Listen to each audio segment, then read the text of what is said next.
Tamil senior dictation. Ready, start.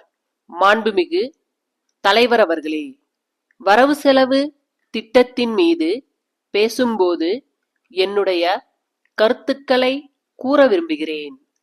முதலாவதாக, நமது அரசு இப்போது உள்ள குளங்களை எல்லாம் தூர்வார செய்ய வேண்டும். பழங்காலத்திலே செல்வாக்கு உள்ளவர்கள் ஏரியுள்ள பகுதியையும் நீர்பிடிப்பு பகுதியையும் ஆக்கிரமித்து பயிர் செய்தார்கள்.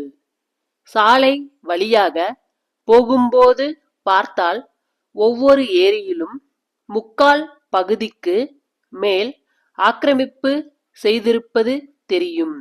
இப்படி ஆக்கிரமிப்பு செய்ததால்தான் தண்ணீர் வெளியே வந்து வெள்ள பெருக்காகிறது.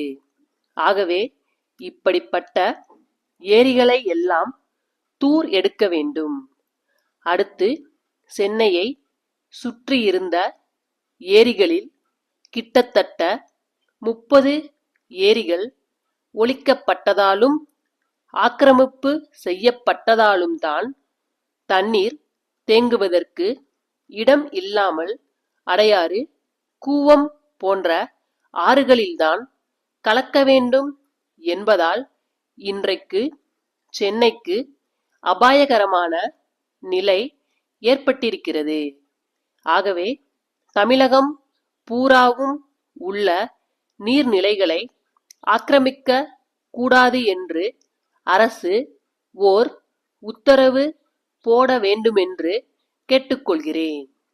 அடுத்து, கிராமங்களில் தொழில் வளர்ச்சி ஏற்பட வேண்டும் என்பதற்காக கதர் துறையில் நல்ல ஏற்பாடுகளை செய்திருக்கிறார்கள்.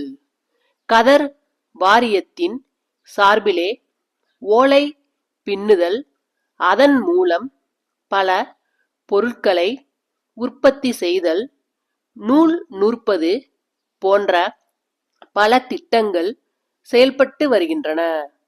எங்கள் ஊரில் முன்பு 4 பனந்தோப்பு இருந்தது. இப்போது 4 பனை மரம் கூட இல்லை. கன்னியாகுமரியிலிருந்து திருநெல்வேலிக்கு வரும்போது வழிநெடுக நிறைய பனை மரங்களை முன்பு பார்க்கலாம். ஆனால் இப்போது அப்படி இல்லை. ஆகவே நிறைய பனை மரங்களை வளர்க்கலாம். பனை ஓலையிலிருந்து பொருட்கள் பல உற்பத்தி செய்ய ஏற்பாடு செய்தால் அதன் மூலம் வேலைவாய்ப்பை கொடுக்கலாம். பனையிலிருந்து வெல்லம் மற்றும் சர்க்கரை எடுக்கலாம் என்று சொல்லுகிறார்கள். இது உண்மைதான். ஆகவே நிறைய பனை மரங்களை வளர்க்க ஏற்பாடு செய்ய வேண்டுமென்று கேட்டுக்கொள்ளுகிறேன். அடுத்து, நெசவாளர்களுக்கு வீட்டு வசதி ஏற்பாடுகள் செய்து தர வேண்டுமென்று கேட்டுக்கொள்கின்றேன். இன்றைக்கு கூட்டுறவுத்துறை மூலம் வீடுகள் கட்டி கொடுக்கப்படுகின்றன. தொழிலாளர் குடும்பங்கள் மனு போட்டால் அவர்களுக்கு மாதச் சம்பளம் என்று கிடைக்கவில்லை என்று சொல்லுகிறார்கள். இந்த நிலைமையை மாற்ற வேண்டுமென்று கேட்டுக்கொள்கின்றேன்.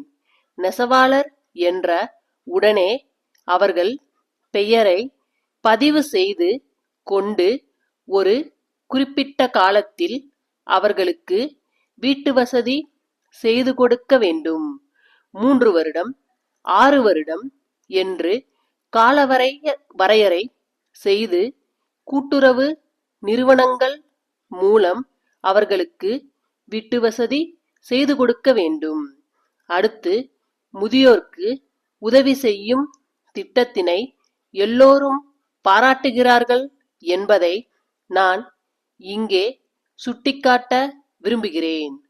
முதியோர் உதவித்தொகையை உயர்த்தி இருப்பதையும், விழா காலங்களில் கைத்தறி வேட்டி, சேலை வழங்குவது பற்றி சொல்லி இருப்பதையும் நான் பாராட்டுகிறேன். என்னுடைய கருத்துக்களை இந்த சபையில் எடுத்துரைக்க வாய்ப்பு அளித்ததற்கு நன்றி தெரிவித்து முடித்துக் கொள்கிறேன். மதுரை கல்யாணி சைக்கிள் கம்பெனி விற்பனை மேலாளர், சென்னை பவானி கம்பெனிக்கு எழுதிய கடிதம். அன்பார்ந்த ஐயா, தங்களது 30ஆம் தேதிய கடிதம் கிடைக்கப் பெற்றோம். மேற்படி கடிதத்தில் தாங்கள் பல விபரங்களை கூறியிருந்தீர்கள். தங்களது பொருட்களை மானாமதுரை மற்றும் சுற்று வட்டார பகுதிகளில் விற்பனை செய்வது சம்பந்தமாக தங்களை நேரில் சந்தித்து பேசிய பின்னர் அந்த பகுதியில் தாங்கள் தயாரிக்கும் பொருட்களுக்கான சந்தை நிலவரத்தை அறிய தேவையான முயற்சிகளை செய்து வருகிறோம். இந்நிலையில் இன்றைய செய்தித்தாளில் வேறு நிறுவனத்திற்கு மானாமதுரை பகுதி விற்பனை பிரதிநிதியாக நியமிக்கப்பட்டுள்ளதாக அறிந்து மிகவும் வருத்தமடைந்துள்ளோம். இது சம்பந்தமாக எங்களுடன் பேச்சுவார்த்தை நடத்திய பின்னர் நாங்கள் மேற்படி பகுதியில் சந்தை நிலவரத்தை அறிய தேவையான நடவடிக்கைகள் எடுத்து வருவதை தாங்கள் அறிந்த பின்னரும் எங்களை கலந்தாலோசிக்காமல் வேறு நிறுவனத்திற்கு தாங்கள் முன்னுரிமை அளித்திருப்பது எங்களை வருத்தமடைய செய்துள்ளது. தங்களுடன் பல வருடங்களாக வியாபார தொடர்பு வைத்துள்ள எங்களை தாங்கள் கையாண்ட விதம் மிகவும் அதிருப்தி அளிப்பதாக உள்ளது. தங்கள் நம்பிக்கையுள்ள